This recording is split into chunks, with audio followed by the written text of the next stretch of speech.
अस्सलाम वालेकुम। जी नहीं, बिल्कुल पैरासिटामोल की ज़रूरत नहीं है। आपने बिल्कुल सही सुना। इस वक़्त डेंगू जो वबा हमारे इर्द-गिर्द फैली हुई है, उसमें हम बात करेंगे कम्युनिटी बेसिस के ऊपर। हमारे पास जो पेशेंट्स क्लिनिक में प्रेज़ेंट हो रहे हैं, उनमें पैराडोल की जो बहुत ज़्यादा तादाद लेने की वजह से तबीयत ज़्यादा बिगड़ रही है बनिस्बत इसके कि हम उनको देखते हैं कि उनकी तबीयत डेंगू फीवर से ख़राब हुई हुई है। सबसे पहले तो पेशेंट को पैनिक होना बंद करना पड़ेगा।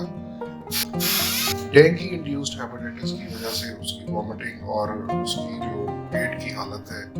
वो हम क्लिनिकल लेवल पे जब हम उसको ऑब्जर्व करते हैं, और ख़ासकर जो पेशेंट्स हमारे पास इमरजेंसी से प्रेजेंट होते हैं, जहाँ पे उनको कोई नॉर्मल सलीन या फ्लूइड रिप्लेसमेंट थेरेपी नहीं दी जाती और सिर्फ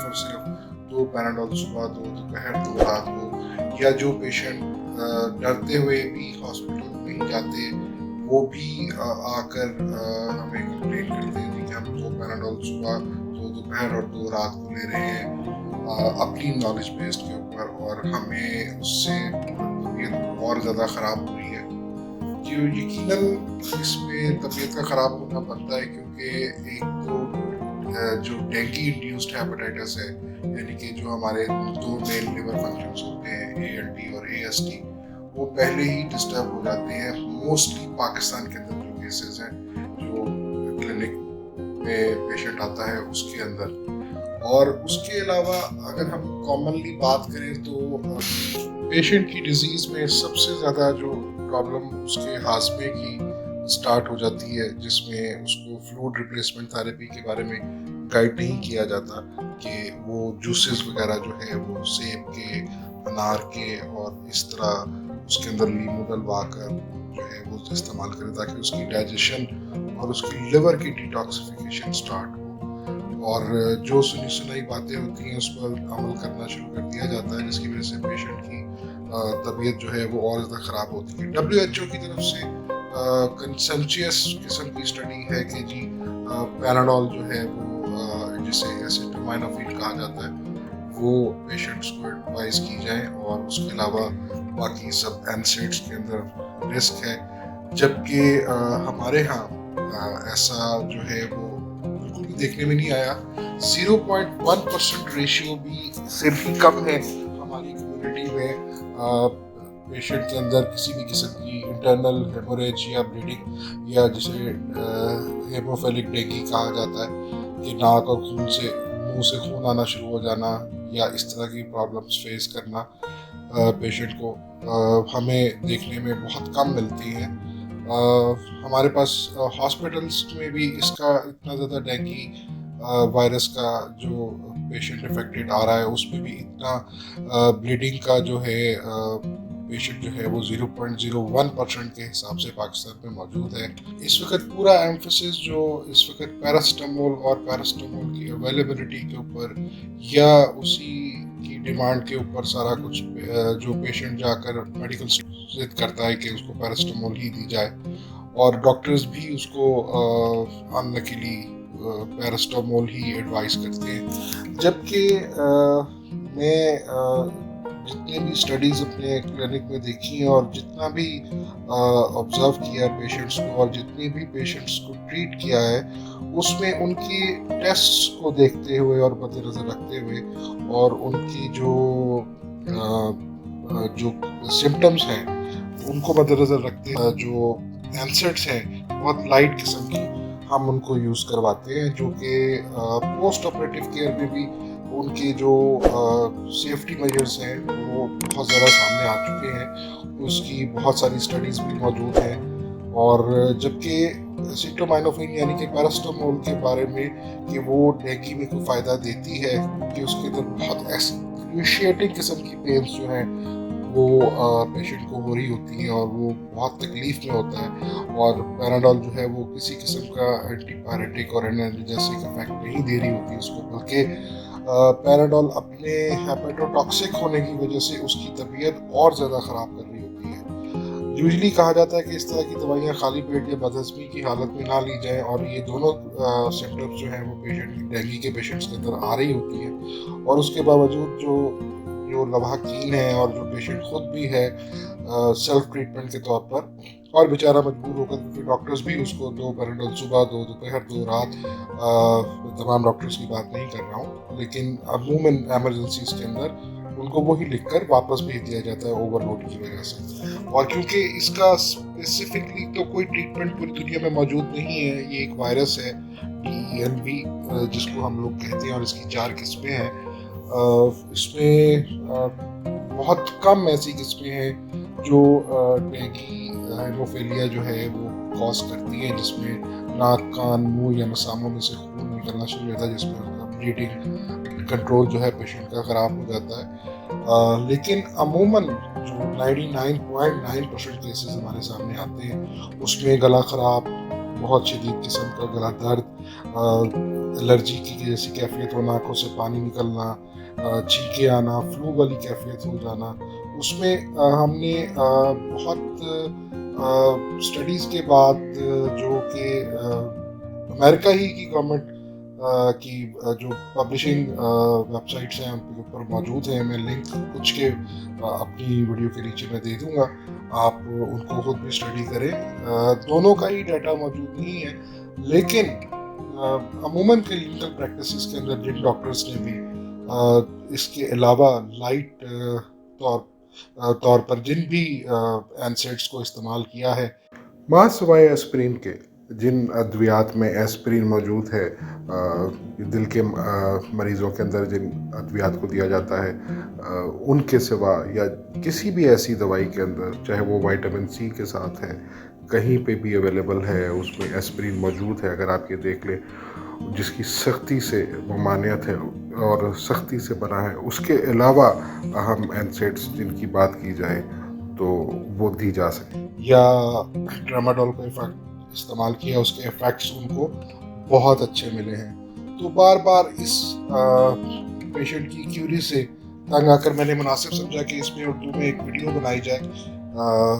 ये मैं इंग्लिश में भी मेरे दूसरे चैनल पर मौजूद होगी, लेकिन उर्दू में इसका बनाना बहुत ज़रूरी था, क्योंकि इतना ज़्यादा मैसेजेस और इतने ज़्यादा पेशेंट्स और इतनी ज़्यादा टेस्ट जो हैं वो, क्योंकि पेशेंट पैनिक होता है, वो रिपोर्ट्स आ रही हैं, और सबसे पहले आते ही पेशेंट ही कहता है जी कि मैंने आपके कहने से पहले ही 2 पैराडोल, 2 सुबह, 2 दोपहर, 2 रात को शामिल कर ली हुई हैं,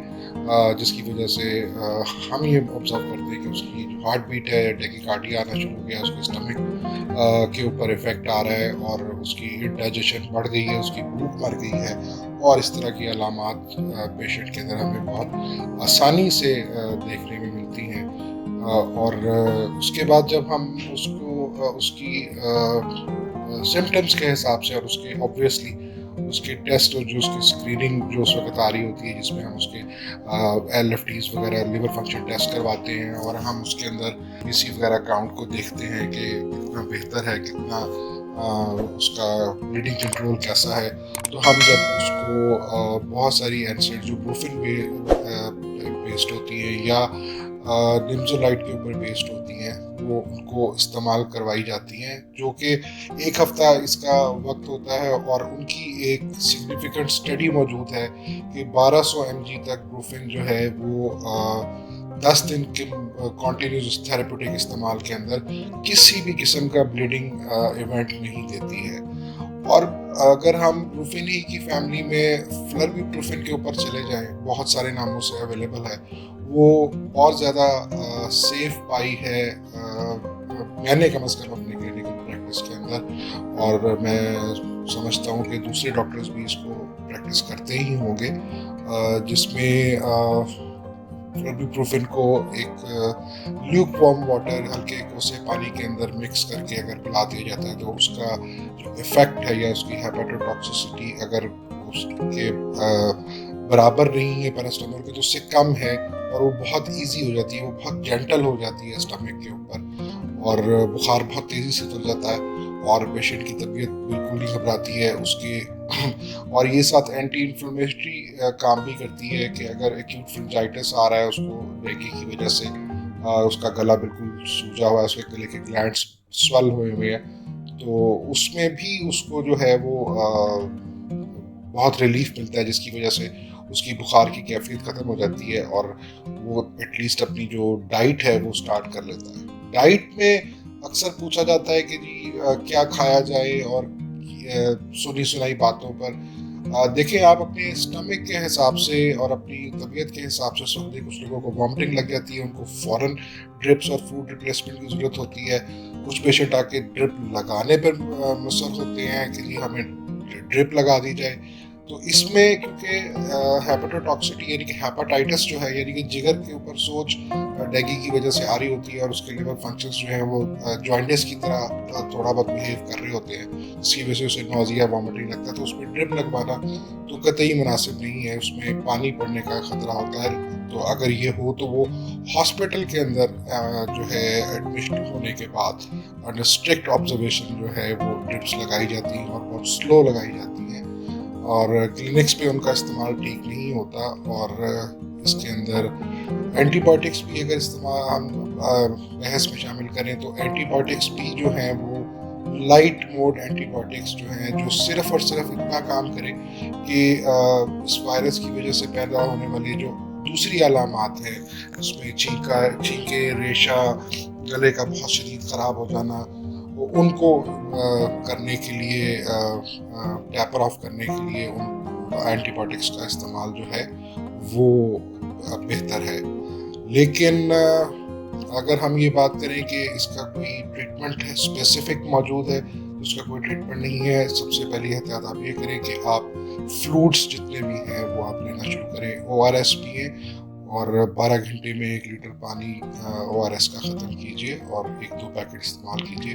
اس کے علاوہ سیب کا جوس اور انار جو ہے اس کا جوس اور مکس کروا کے بھی مختلف جوسز کو پیا جا سکتا ہے. پھلوں کا استعمال زیادہ کیجیے, اور تھوڑا سا لیمو ڈال لیجیے, اور قطعی پریشان نہ ہو کہ گلا خراب ہے یا اس سے گلا خراب ہو جائے گا.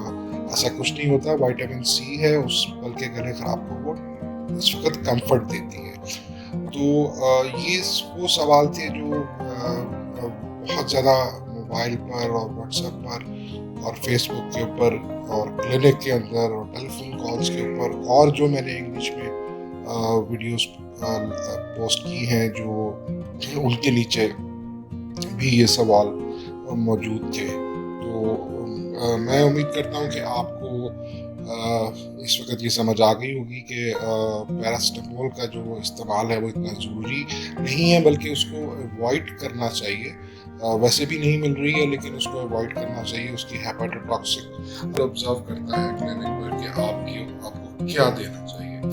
تو اس میں آپ سب سے پہلے تو یہ کام کریں کہ آپ پیراسٹامول اتنی زیادہ لینا بند کر دیں. پیراسٹامول جو ہے وہ اس کی میں لنک نیچے دے رہا ہوں, اس میں آپ اس کو پڑھیے. وہ امریکن جرنل ہے, اس میں آپ کو ڈیٹیل سے لکھا ہوا ملے گا کہ اب اس کے آلٹرنیٹو, اور وہ 2019 کا چھپا ہوا ہے. 2019 میں ہی سے ہی انہوں نے سوچنا شروع کر دیا تھا کہ اس کو جو ہے یہ پیراسٹامول جو ہے اس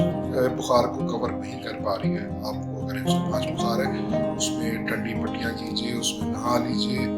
پیشنٹ کو نہلائیے اور بخار کو مینیج کیجیے. لیکن اتنی زیادہ پیراسٹامول جو ہے وہ جگر کے لیے نقصان دہ ہے, وہ ڈینگی سے زیادہ نقصان دہ ثابت ہوتی ہے پیراسٹامول کا اتنا زیادہ استعمال. ڈاکٹر سے رابطے میں رہیے, اس سے اصرار کیجیے کہ پیراسٹامول کے علاوہ آپ کو کسی سیفر سائڈ کے اوپر وہ جو ہے NSAIDs یا اینٹی پائریٹکس جو ہے جیسے جو ہے جو ریکمینڈڈ ہیں, جن کی سیفٹی جو ہے وہ